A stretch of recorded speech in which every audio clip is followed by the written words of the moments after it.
that while we're waiting a moment, we take a moment between each speech because there are two evaluators. Obviously, I grade them because I've been with them for 3 months. But I have an objective evaluator. I'm jaded. I've fallen in love with them, so I think they're great. She's here to hear the speech once and to give it a very objective one time. This is what you get when you hear the speech in front of a formal audience. So we take just a moment to give her a chance to finish her evaluation. And Matt wants an A. I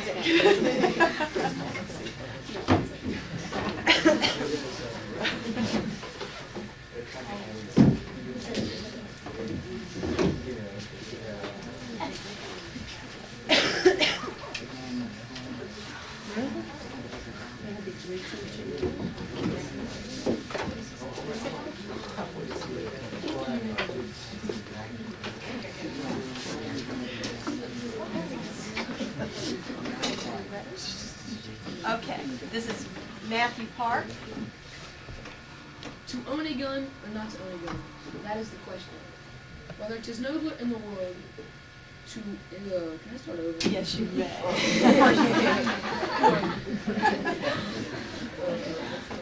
To own a gun or not to own a gun? That is the question. Whether it is nobler in the world to suffer the guns of outrageous danger or to ban guns and save a sea of trouble.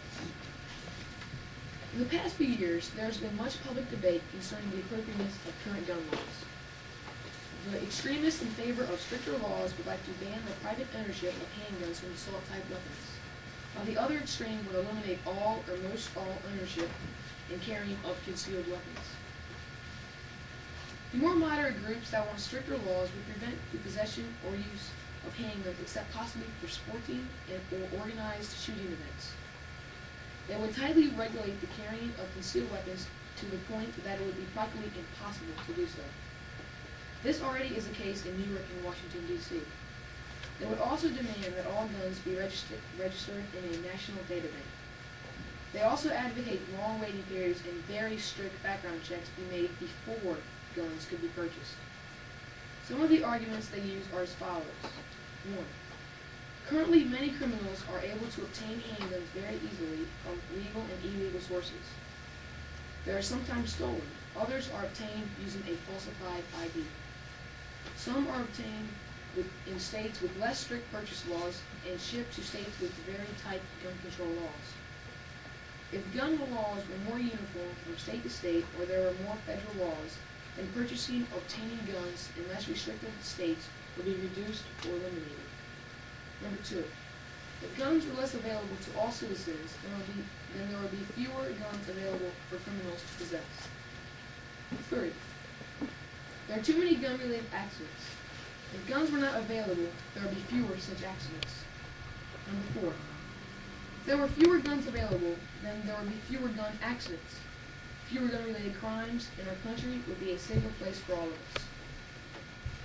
Those that advocate less restrictive gun laws feel that there are enough or too many laws in effect now, and that the need is for better enforcement of existing laws, not the enactment of more laws that would unnecessarily make gun ownership more difficult to the majority of citizens who own and use guns in a responsible manner. Some of the arguments are as follows. New York and Washington, D.C.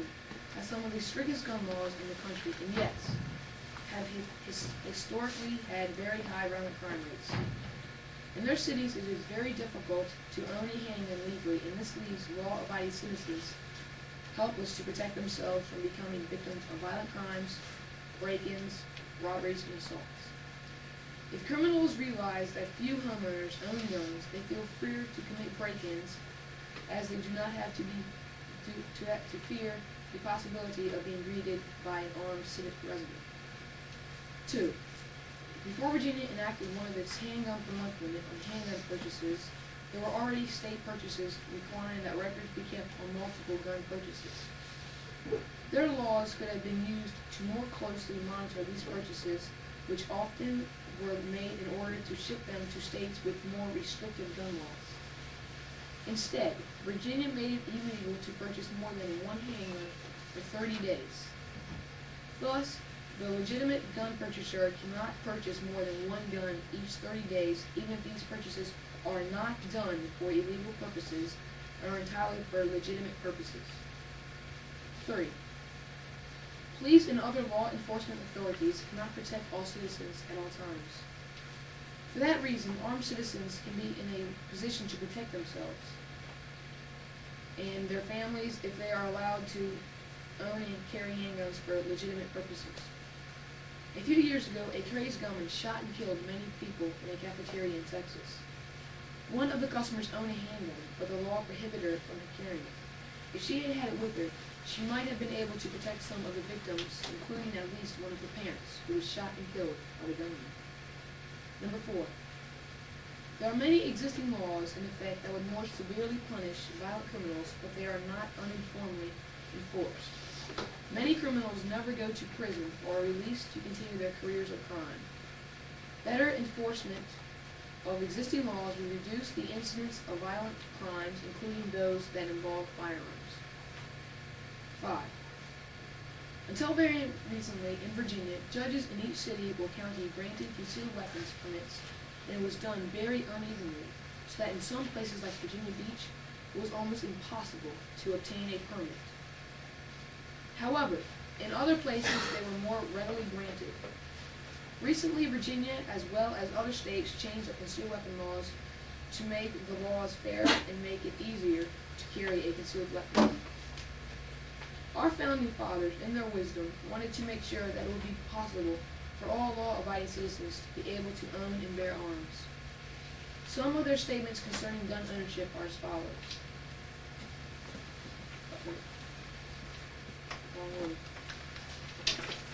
Here. Thomas Paine would say, "Arms discourage and keep the invader and plunderer in awe, and preserve order in the world as well as property. Horrid mischief would ensue were the law-abiding deprived of them." In summary, there are those who feel that the problems that can occur with relatively easily obtainable guns is a major factor in the violence of our society. Restricting their availability is easily justified. Others feel that restrictive gun laws interfere with our personal liberties and that gun ownership and the responsible use of firearms is a right guaranteed under the Constitution of the United States.